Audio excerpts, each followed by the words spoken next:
The Prime Minister and the government collectively are guilty, in my view, of serial incompetence. We can see that uptick and we need to control it, the virus. The reality is there will be stronger enforcement, more powers for the police. How would you describe the state of race relations in America right now? Pathetic. There's no other word. It's pathetic. 8 years later, then what happened? It just kind of came up on my phone last night and he replied to it and I didn't even remember the conversation that we had, if I'm honest.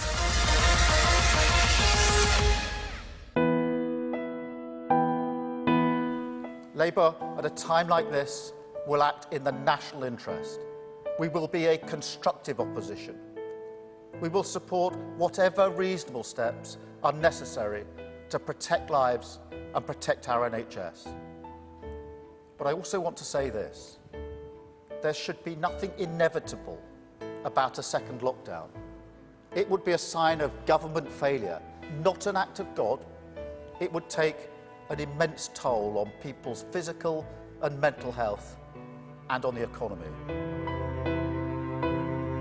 I interviewed today Sir Keir Starmer, the Labour leader. I asked him about COVID. I asked him about Boris Johnson's leadership. Sir Keir, big announcements on new COVID restrictions yesterday.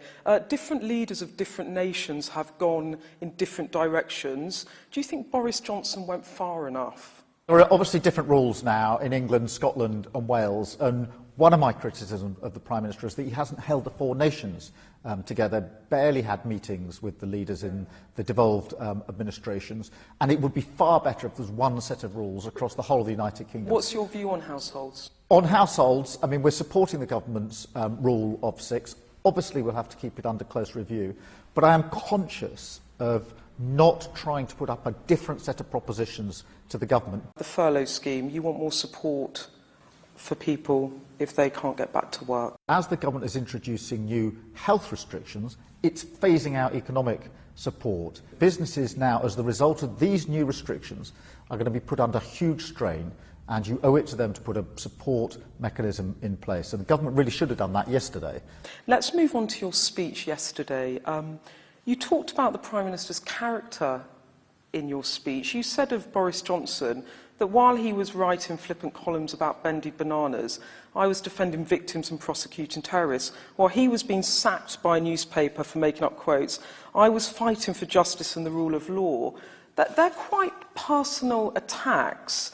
You didn't used to make such personal attacks, and what's changed? Boris Johnson and I are two very different individuals, and I think it's very important that people see and understand that. The Labour Party is under new leadership. It's for me to set out how I will lead the Labour Party. That's what I was doing yesterday. But you're playing the man, not the ball. I mean, you're criticising him personally rather than the policies, aren't you? Well, character matters at a time like this. People are looking to the Prime Minister, and they absolutely need the reassurance that he and the government are able to do what's necessary to ensure the infection rate goes down and to do what's necessary to avoid mass unemployment. So at this time, above all else, character matters. But in your speech yesterday, you said he's just not up to the job. So you do think he's a bad leader? The Prime Minister and the government collectively are guilty, in my view, of serial incompetence. There have been 12 U-turns. Now, I'm quite prepared to accept that a government will make mistakes in a pandemic like this, and 1 or 2 U-turns are probably a sign of a government listening and then changing. But when you've got 12 in a row, the only conclusion is serial incompetence. You've got a clear strategy when it comes to Boris Johnson and the Conservatives, but what about the SNP? What's your position? Do you rule out another referendum in Scotland? We will be making the argument, going into that election next May, that this is not the time for another divisive independence referendum.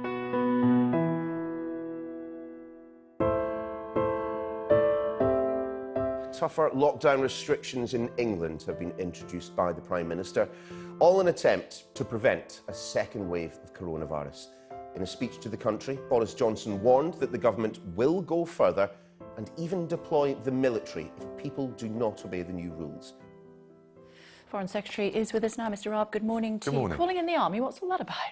that we're taking a series of targeted, proportionate focus steps, because although we've made huge progress since the peak of the virus in March, we can see that uptick and we need to control it, the virus. The reality is there will be stronger enforcement, more powers for the police, higher levels of fines, mainly for the small minority who haven't complied always with the rules. We don't want them to blow it for the vast majority of people and end up in a second lockdown. The issue with the army is, as throughout this pandemic, they've been used to backfill or to support, for example, local authorities with testing, delivery of PPE, and if they can relieve any capacity for the police to do the very difficult job that they've done incredibly well, they'll be there to do that. Okay, so not on the streets, as it were? I think the suggestion being put around by John Ashworth that they're going to be out patrolling is, frankly, scaremongering. It does look as though this, I don't know if you saw the latest YouGov poll, the Snap poll that was out last night. The public supports the new COVID restrictions, but almost half think that they don't go far enough. Also, the devolved nations don't think that they go far enough. What else is in the arsenal? I don't think we're going to speculate about what further could be done, but the reality is they would be more intrusive. We could end up in a national lockdown. That's what we want to avoid. And let's hope that we can get through the winter months if we take these measures, if everyone plays by the rules, and we go into Christmas not needing to go into that national lockdown with all the impact on society and families, but also the damage it would do to businesses. The Prime Minister, in his recorded address to the Four Nations last night, said that we have succeeded before. One wonders how one of the world's worst death tolls can be seen as success. Well, we've succeeded in getting grip of this deadly virus. We've protected. Have we? We've come through that major peak. If you look at the hospitalisation rate, the fatality rate, we've got that right down. But we don't want to see an uptick in the number of cases lead to that trajectory going back up. And I think we've got now the measures in place to make sure we don't lose the sacrifices, we don't lose the gains that we've made. And we've also got schools open, we've got businesses open, we've got the hospitality sector open. Yes, people will bristle a little bit about these extra restrictions, the 10 p.m. limit on bars and restaurants, but that's in order that we can bank the gains we've made, move forward in a sure-footed and safe and responsible way, not end up in a second lockdown. But there's no silver bullet here, Kay, and we are deriving different lessons from different aspects of the evidence and indeed the international practice. Yeah, but 5% of cases were from food outlets, and that does include pubs and restaurants. Well, I'm not sure quite the data you've got. I trust it. I know you're reading it out faithfully, but we're looking at the whole range of evidence that we've got, including where there's been upticks in the virus in the localised areas, how we got back control. On a personal level, are you worried about the flu vaccine? Are you going to have a flu vaccine this winter? Yes, absolutely, as soon as possible. OK. Are you worried about catching In fact, COVID? I'm booked in for one on Friday. Oh, are you? Maybe I'll have one as well. As a result of that, I'll say the Foreign Secretary says he's having one, so I'm going to have one. Are you worried about catching COVID? Have you had it already?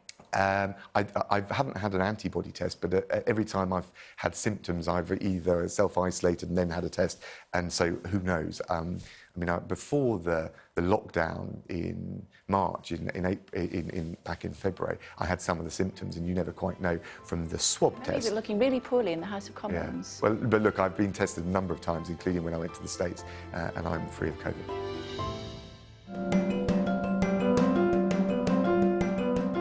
The Prime Minister told a meeting of the UN's General Assembly that the UK will co-host a virtual summit in December to encourage countries to do more to tackle carbon emissions. Well, let's speak to the author and climate activist, Naomi Klein, who joins us from Canada.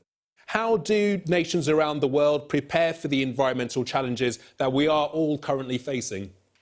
Well, the most important thing we need to do is cut emissions as radically as we possibly can, because there are levels of climate disruption that there's no preparing for, that really make this planet uninhabitable. And this is what scientists have been telling us about the urgency of keeping warming levels below 1.5 degrees Celsius. And so we need rapid decarbonization. We need to get to the post-carbon economy as quickly as possible. But as we know, climate change is already here. And so there are all kinds of things that we need to do in order to make the shocks that are already coming less severe. So, where I am, just a few days ago, we were choked in wildfire smoke. And we know that there are some things that we can do to reduce the severity of wildfires. I mean, the driver of this is heat, the driver of this is drought.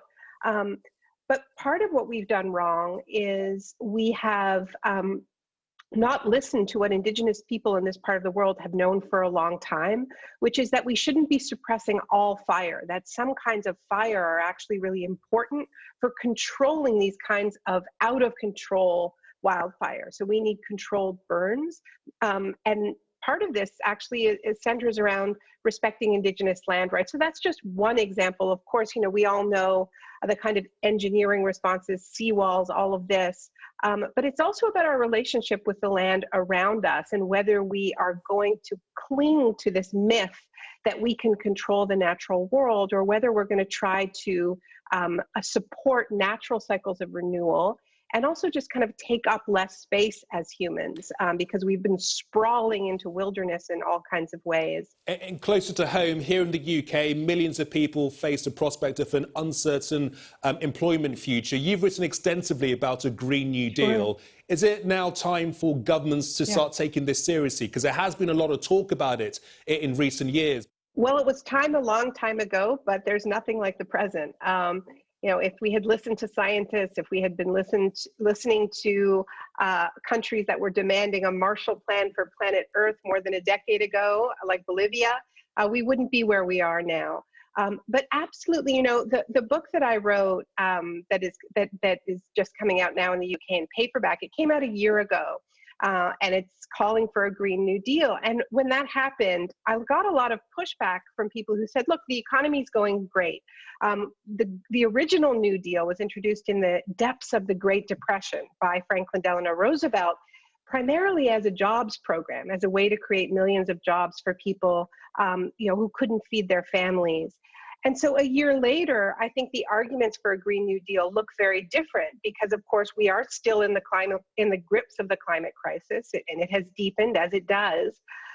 But we are also now in a situation where no one can claim that the economy is going well. And we need that kind of jobs program, that kind of economic stimulus that the Green New Deal is modeled after. The crisis we're facing is like nothing we have seen since the Great Depression. So I think the argument for a Green New Deal on the economic side, on the job side, as you say, is much, much stronger.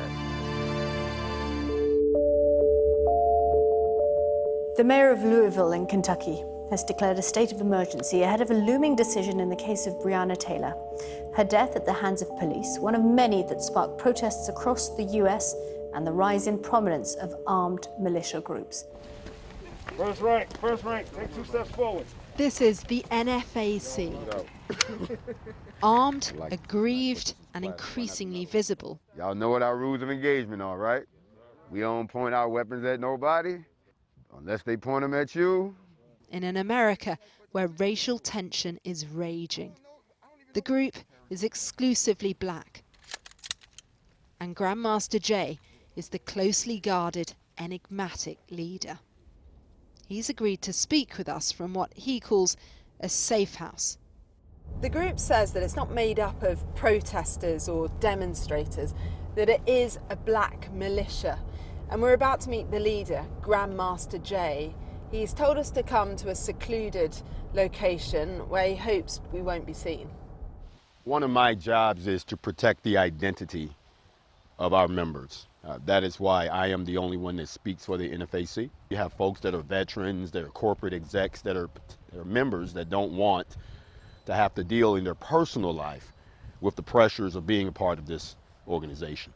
We're going to prove to the world that we can be just as organized, just as disciplined, just as well armed, just as determined as any standing military of any government, not as some mob in the streets that gets together on the weekends to call themselves patriots. Why do you think it's necessary to carry weapons? I'm not going to answer that question unless you ask that question of every other race that carries weapons, every other civilization that has gone into other countries with weapons. The police carry weapons. Weapons were invented to defend oneself. So it is only common sense that we carry weapons to defend ourselves. It is not a question. It is a necessity. How would you describe the state of race relations in America right now? Pathetic. There's no other word. It's pathetic. It has deteriorated to a place that is reminiscent of the early 60s. It is reminiscent of Jim Crow. It is reminiscent of the Lynch era. It is reminiscent of the days of the Ku Klux Klan. There's a growing face-off between armed groups in the US, but N.F.A.C insists, unlike others, they haven't committed any crimes. Everything that we've done has been within the confines of the Constitution. The day that the N.F.A.C steps over the line, it will be because the line was already stepped over for us first. The Black Lives Matter movement is vast and varied, but he doesn't identify with it. It has been infiltrated by people like Antifa, anarchists, people who come in just to destroy, not to achieve anything. Many in the very broad network firmly reject that claim. But one thing the groups share is a desire to end racial injustice.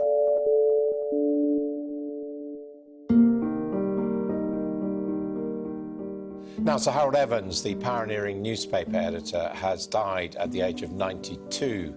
Harry Evans edited the Sunday Times for 14 years and led a number of famous groundbreaking campaigns, including the investigation that exposed the birth defects caused by the drug thalidomide.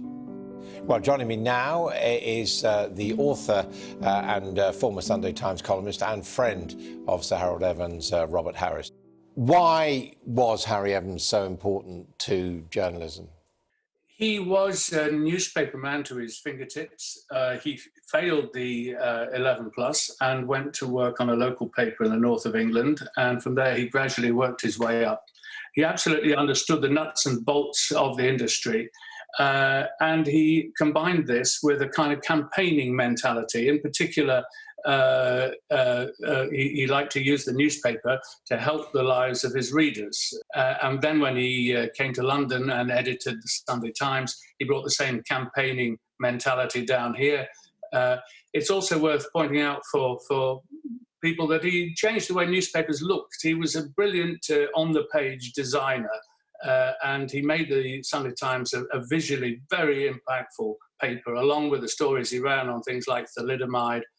And then he went to America in the 1980s, which was a bit of a surprise for someone who was such a kind of an Englishman and a northerner. Why did he do that? Well, he was fired, I suppose, is the main reason. He'd been a very successful editor of the Sunday Times, legendary, probably the greatest newspaper editor in Britain since the war.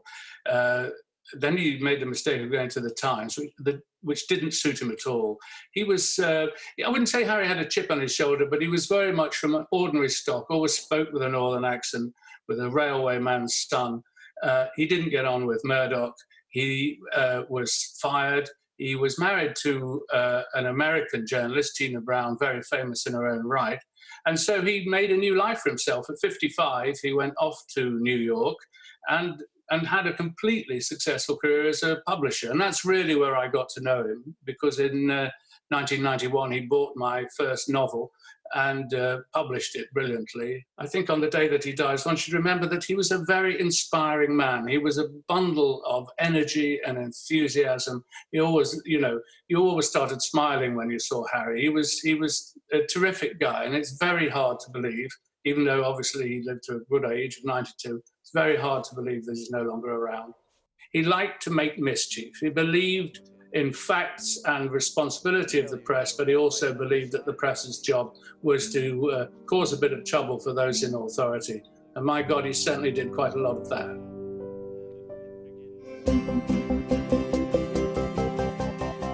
8 years ago, my next guest made a prediction on Twitter that actor Ryan Reynolds would one day leave the Hollywood Hills and come to Wrexham in North Wales. Well, why not? Now, he's in talks to invest in Wrexham Football Club. So did he get the idea from her? Let's take a look back at that Twitter exchange. In 2012, Lois Morris responded to her friend on Twitter saying, "You never know when Ryan Reynolds is going to turn up in Wrexham." Yesterday, Ryan Reynolds replied to her, tweeting, "I've waited 8 years to respond to this tweet." And Lois Morris joins me now from Carmarthen. Just take us back, 2012. You're having some Twitter banter with one of your friends. How did it start? Well, it was just like a short, kind of like a banterous kind of conversation, as you said. And we were just talking about kind of uni modules and stuff like that. And my friend Shannon, the one that I was speaking to, she was doing art in college. And she mentioned that she was doing like a life drawing kind of module in her class. And we just kind of mentioned, oh, it'd be funny, you know, it'd be a lot better if it was Ryan Reynolds that was the model. And basically, yeah, she kind of said, oh, I'll let you know if he's around in Wrexham. And I just said, oh, well, you know, I'd take that course and you never know if he'd turn up. And then here we are. So that was that. That was 2012. You probably didn't give it a second thought. 8 years later, then what happened? You know, as you mentioned, I didn't really give it much thought. It just kind of came up on my phone last night and he replied to it and I didn't even remember the conversation that we had, if I'm honest. Have you replied back to him? I have, yeah. I think I just said, oh, just come over for a cuppa, let me know if you're about or something along those lines. Yeah, some famous Welsh hospitality then. You're clearly a Ryan Reynolds fan. Are you a Wrexham Football Club fan? I wouldn't say I'm a fan. Shamefully, like I don't really follow football. I mean, maybe from now on I will be. But I know that I've been to a couple of games with my dad in the past, and I've been around the stadium a lot. So you know, it's nice to have like that recognition in Wrexham, as we don't get a lot of attention really in North East Wales. So it's brilliant.